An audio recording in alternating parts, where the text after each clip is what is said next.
Hello, boys and girls. Today we're going to be talking about lesson 17.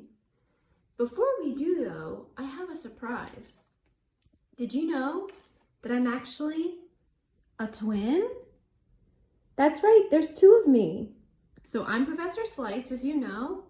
This is Dr. Mushu, my brother. Don't we look alike? We're being so good because we know that bacon is coming. All right, so Dr. Mushu is going to help us with subtracting fractions from a whole.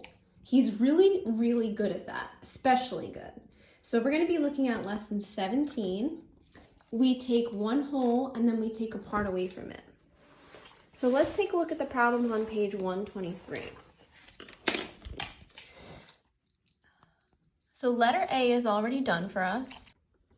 Okay, does somebody think they know how to describe what happened in letter A? Yes? Anyone? Anyone? All right, good. So what happened in letter A, number 2, they have one whole that they changed to 4/4. Why did they change it to fourths, you ask? I would ask myself the same question. They changed to fourths because they're subtracting fourths from the whole. So whatever they're subtracting it from, we're going to change that whole number into those kinds of pieces. So our unit is 4/4 minus 3/4, which gave us a leftover of 1. 4 minus 3 is 1.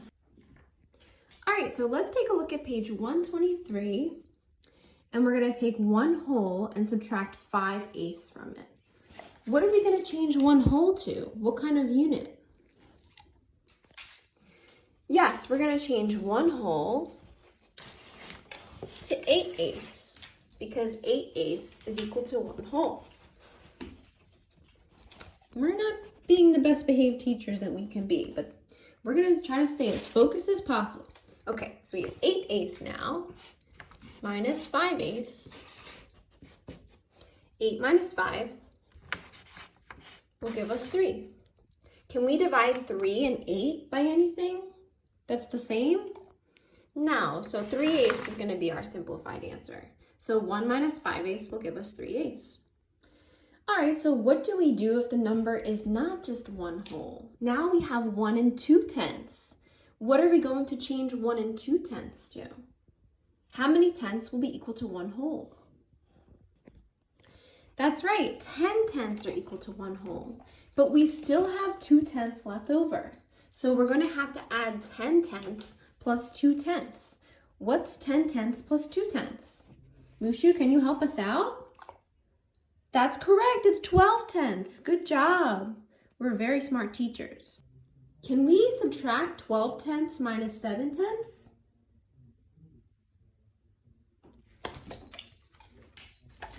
That's right, we can. 12 minus 7 is going to give us 5/10. But we're not done, right? Because 5 and 10 can both be divided by 5. And if we simplify that, we're going to get 1/2.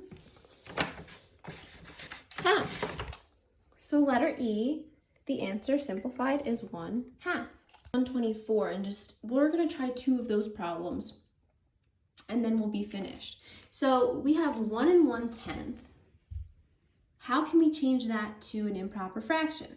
So we have 10/10 to give us one whole plus 1/10.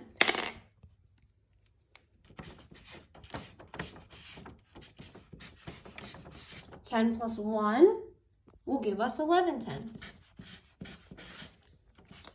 Now we can subtract. Right, Dr. Mushu? We can do 11 minus 7. 11 minus 7 will give us 4/10. You're right, Professor Slice. We cannot just leave it at 4/10, right? What do we have to do? We have to divide them both by 2, which is going to give us 2/5. So our simplified answer for letter D on page 124 is 2/5. And finally, we're going to look at letter E. It gives us 1 and 3/12 minus 6/12. So I went ahead and kind of solved the problem for you on my own. 1 3/12 will give us 12/12 for 1 plus 3/12 to give us 15/12. When we take away 6, we can just solve 15 minus 6, which would be 9. Can we simplify 9/12?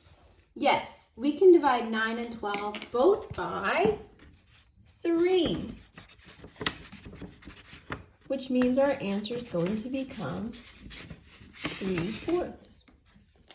Great job! Thank you for learning with us today. We're both really smart brothers, and I'm so glad you got the chance to meet my twin. Maybe he'll come back and visit us again soon. Great job, boys and girls. I'll see you next time.